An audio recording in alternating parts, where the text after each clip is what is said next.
stage the fabulous Izzy Bishop.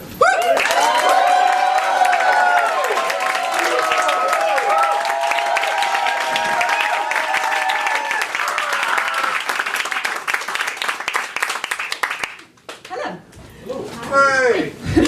My name's Isabel. Most people call me Izzy, except in Starbucks, where they like to write the word easy on my cup.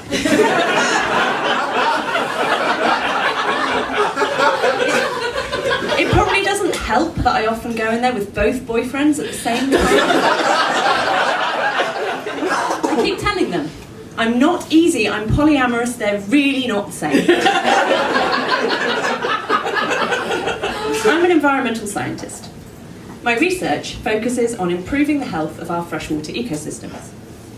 When I tell people I'm an environmental scientist before they've met me, quite often they expect to meet either David Attenborough or Greta Thunberg. What they get is me, clad in thigh-high rubber waders, trying to weigh a live eel on a set of kitchen scales. I do a lot of work in lakes.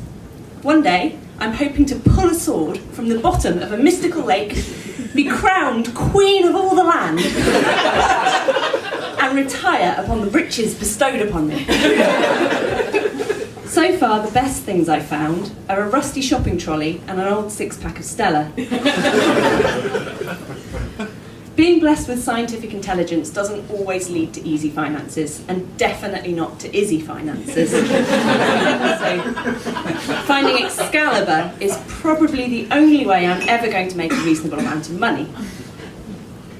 But fame, glory, and a steady income aren't the only reasons I want to find Excalibur. I also have a deep-seated psychological need to prove myself. I think this probably comes from the fact that I'm not the only intelligent person in my family. My mum has written 2 PhDs. Wow. Mine and my dad's.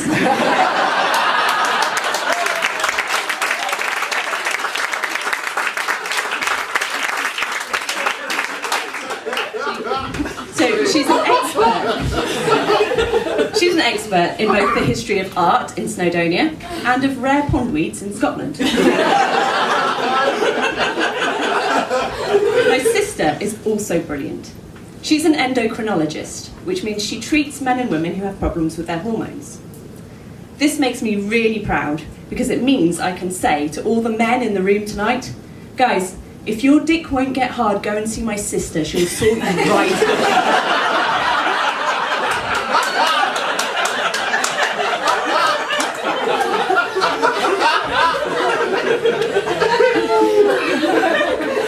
My sister and I have a lot in common when you think about it. No, really, we both use systemic research to improve the health of living things. I study ecosystems to cure lifeless rivers. She studies hormone systems to cure lifeless cocks.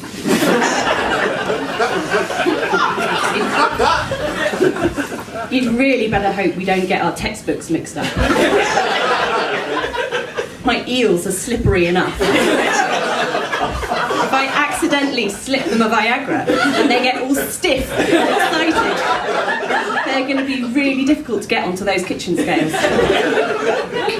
They'll have erect eel dysfunction.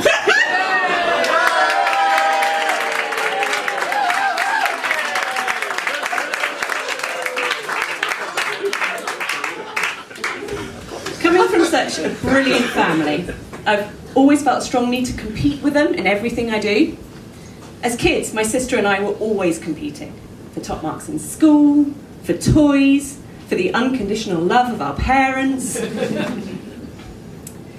With this kind of family competition in mind, I recently went with my mum to her Nifty 50s exercise class. I thought pitting my fitness against a bunch of middle-aged women would be my chance to finally shine. Boy, was I wrong. These women can simultaneously hold an arabesque on top of a balance ball while polishing off an entire Victoria sponge.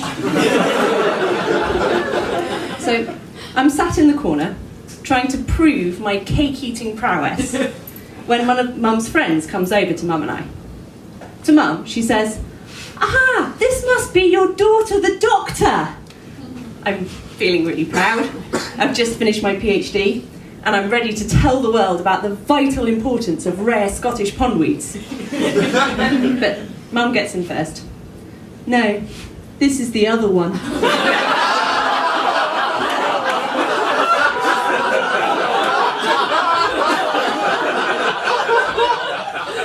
Thanks, Mum. I know it's easy to be proud of my erection-inducing sister, but can't you see I'm trying to save the world here, one pondweed at a time? I really am proud of my sister. Medical doctors don't just save erections, they save lives. Sex lives, but lives nonetheless. Like all medical doctors in this country, she's started training aged 18 and she's continually studied and worked really hard to get to where she is today. That's exactly as it should be.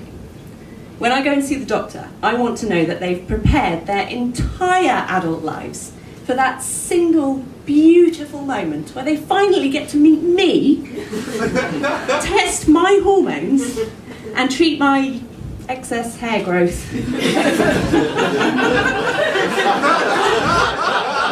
Yeah, it's a serious problem. No one's ever going to believe I'm Lady of the Lake if I've got a full-grown beard. But when I compare my sister's training to my own, I'm struck with a serious case of imposter syndrome. I look around at the people I work with, people whose job it is to save the world from the upcoming ecological apocalypse, and I realise we're a bunch of grown-up geography students.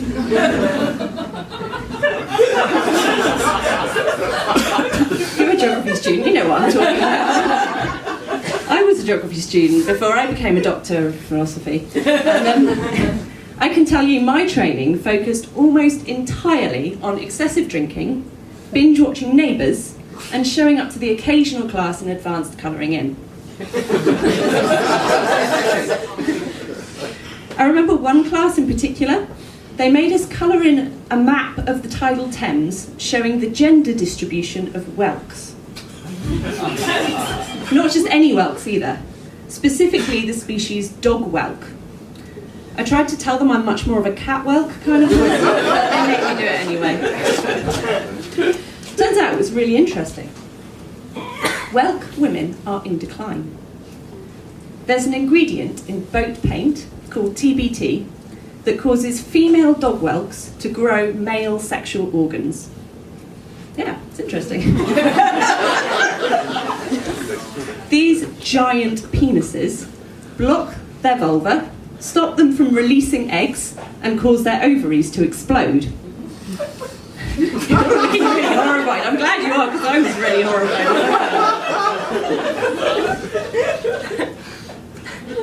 So basically, the entire dog whelk population is becoming hyper-masculinized. Can you imagine if this happened in humans? Any time we women went anywhere near a boat, well, we'd be overcome with a powerful urge to buy power tools for DIY projects we would never get round to completing. Seriously, nothing would ever get done. Although my sister would do a roaring trade in Viagra. Hermaphroditic dog whelks aren't the only problem I encounter at work on a daily basis. Pesticides like DDT are being washed off of farmland into our wetlands. Cooking fat is blocking pipes, causing sewers to overflow directly into rivers. London's bankers are taking cocaine, their urine is ending up in the Thames and having detrimental effects on our wildlife. Our trout have never been more energetic. The more I learn about everything that's happening on planet Earth, the less I care that my training to save it seems woefully inadequate. Doctors aren't the only people who can help save life on planet Earth. Everybody can contribute.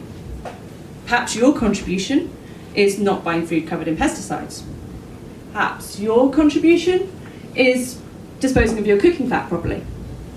Perhaps your contribution, yours, is cutting back on your weekend cocaine binges.